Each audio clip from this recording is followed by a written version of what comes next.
gaming. You know what I don't like? Driving.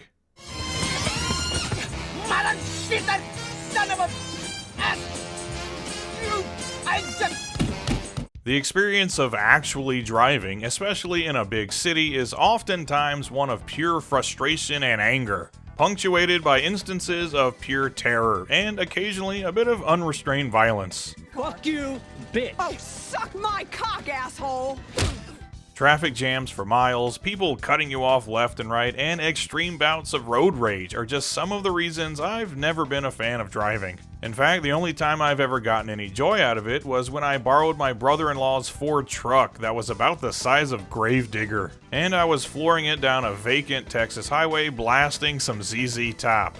That was pretty cool. But other than that, I really don't care for the act of driving. Unless, of course, we're talking about video games, in which case I absolutely love driving, because it's nothing at all like the real experience of driving. Racing games typically are fun, exhilarating, and best of all, completely unrealistic.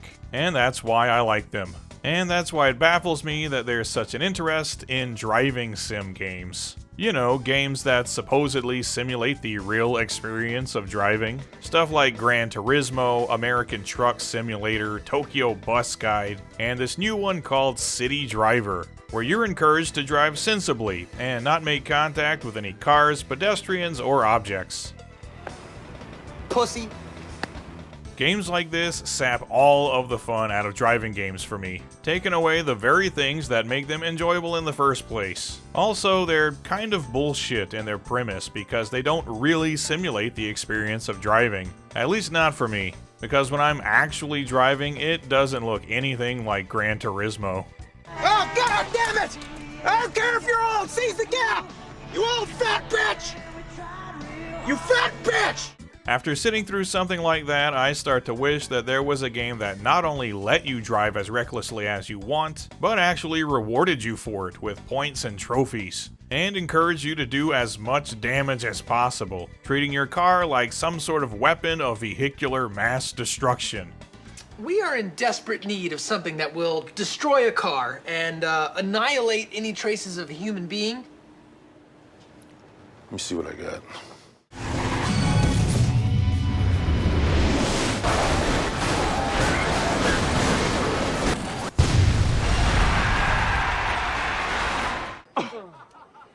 Yes! That's awesome!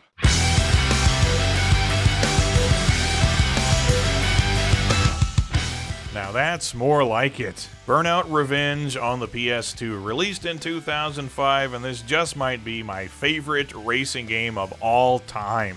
It trims all of the fat that was included in a lot of other racing games at the time, the vast majority of which were street racing games that started you out with a low-performance car and required you to earn street cred or whatever before you could unlock some better ones. But Burnout Revenge starts you out with some shit-hot cars right away and turns you loose on a variety of tracks loosely based on real-world locations like Los Angeles, Miami, and Tokyo. And thankfully, it doesn't go the open-world route like so many others were doing at the time. They tried that later on with Burnout Paradise, which I think actually really hurts that game. Here it's just race, race, race. No bothering with driving back and forth to start points or running all the way back to your garage to change cars. Instead, in single player, everything is broken into a series of challenges that you have to complete before you can unlock the next area of the game. And these challenges include a myriad of objectives. First and most obvious are races, which come in both single race and Grand Prix varieties. And you not only need to concern yourself with winning these races to earn gold trophies, thus unlocking more challenges and cars, but also be mindful of your star rating, which is influenced not only by where you place in the race, but also by how well you race. Meaning that you're performing drifts, getting some big air whenever possible, narrowly dodging traffic, and of course taking down the other racers in glorious fashion. And these are so satisfying to pull off. Takedowns were introduced in the previous Burnout game, but this time around, as the title implies, you can also perform revenge takedowns. Basically, if another racer causes you to crash, they become your rival, after which performing a takedown on them earns you plenty of style points. and a fully charged boost gauge, which is handy considering the entire premise of this game is to drive fast as hell, throwing caution to the wind and disregarding the well-being of anyone else on the road. Races here are incredibly fast and fun, with something always waiting just around the corner to totally annihilate your car before it's back in the race looking like new. But something especially cool is that even after you crash your car, you can go super slow-mo and steer your car into oncoming traffic and into the path of the other racers, scoring yet another takedown even as your car is little more than some smoldering rubble. Each track is massive and features a ton of hidden shortcuts and opportunities to pull off some sick jumps. And the opponent AI in this game can be especially brutal, racing very aggressively and doing everything in their power to smash you to bits, which I greatly appreciate. It's like playing a high-stakes game of bumper cars. And if plain old Grand Prix races were all that Burnout Revenge had to offer along with the multiplayer, I'd be happy with that since the core gameplay is so incredibly intuitive and fun. But that's really just the tip of the iceberg, as there is a huge variety of events to take part in.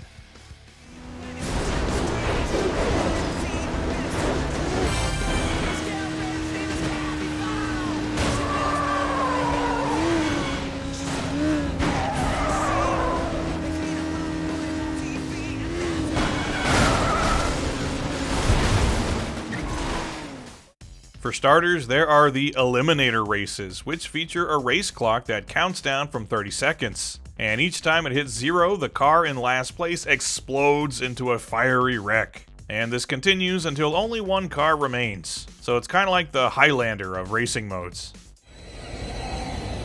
There can be only one.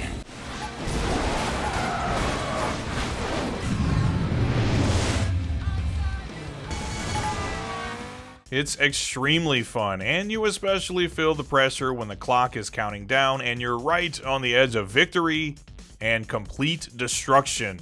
And speaking of which, one of my favorite events is Traffic Attack, where the entire point is to destroy as much traffic as possible, plowing into cars and trucks at top speed, blasting them off the road, and racking up points as you do so. And apparently your car is made of adamantium or something, because no matter how many cars you hit, unless it's a head-on collision or a T-bone, you always come out looking like new. You're just an unstoppable battering ram, and this is the perfect mode for anyone who suffers from severe bouts of road rage. Or better yet, there's the crash mode where the objective is to cause the biggest multi-car pileup imaginable, launching yourself into traffic like a missile and then just sitting back and marveling at all the carnage you've caused. You can even detonate your car when the boost meter is full, thus causing even more destruction and putting on one hell of a fireworks show. Again, if you've ever dreamed of turning your car into an atomic bomb while being stuck in traffic, you'll absolutely love this mode.